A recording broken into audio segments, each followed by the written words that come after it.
So I'm curious, do you have parts of your inner system that resonates with this? I know I do, particularly those parts that struggle with ADD and are unconventional to some people and outside of the box. Sometimes it's hard to discern what's at my core, who I truly am, and what isn't. IFS work has helped me to tease out my parts and to realize and discover more and more about who I truly am. I've uncovered inner critics judging me as lazy and unintelligent whenever I make mistakes. I've learned to thank these parts for their attempt to protect me, though their methods haven't always been very helpful. I've embraced exiled parts of myself that have felt constantly overwhelmed. And through all of this, while there's still place for much learning and growth, as we all have, I've become an advocate for neurodiversity, and as I learn, I'm helping others understand their own neurodiverse parts within themselves and in the lives of those they love. I'm also learning to understand those that I love so much a little better. To become more self-aware, try noticing when different inner parts are activated by writing them down or dialoguing with them. It may be helpful to ask yourself, which part of me is feeling this or pushing for this action?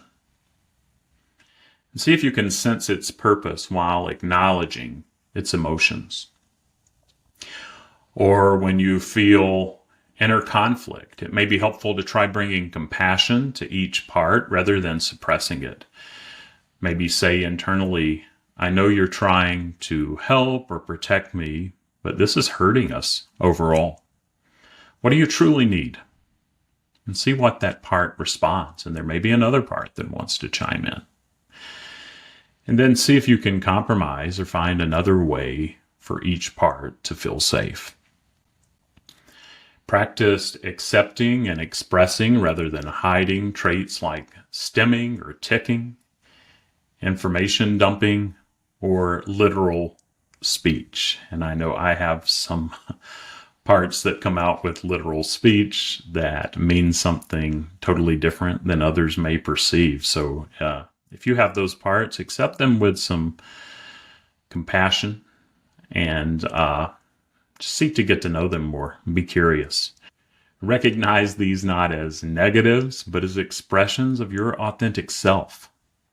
Advocate your needs like quiet spaces, headphones, or flexible schedules, and surround yourself with people who honor the real you. Supporting neurodiversity benefits everyone. Schools can teach to diverse learning styles. Workplaces can highlight neurodiverse thinking. Churches or religious centers can even accommodate this by providing something for people to do with their hands while listening to a sermon or a talk. And we must recognize sensory and communication needs, allowing accommodations, maybe fidget toys or noise-canceling headphones without stigma. Legal protections improve media representation and public education against ableism are also key. Most importantly, we need to nurture neurodiverse self-acceptance, inner understanding, and access to mental health care. For caregivers of neurodiverse children, lead with patience, empathy, and respect. Our society must shift from marginalizing to celebrating neurodiversity, valuing alternative voices and talents equitably. The more perspective we embrace, the more creativity and innovation thrives. So I hope this insight on IFS and concepts of neurodiversity has been helpful for you. By identifying our parts, we can meet painful burdens and self-judgment with self-compassion, and we can better understand behaviors, adaptations, and needs created by our neurology. I hope you feel empowered to embrace your authentic self, harmonize your inner ecosystem, and advocate for an inclusive world that nurtures every form of diversity.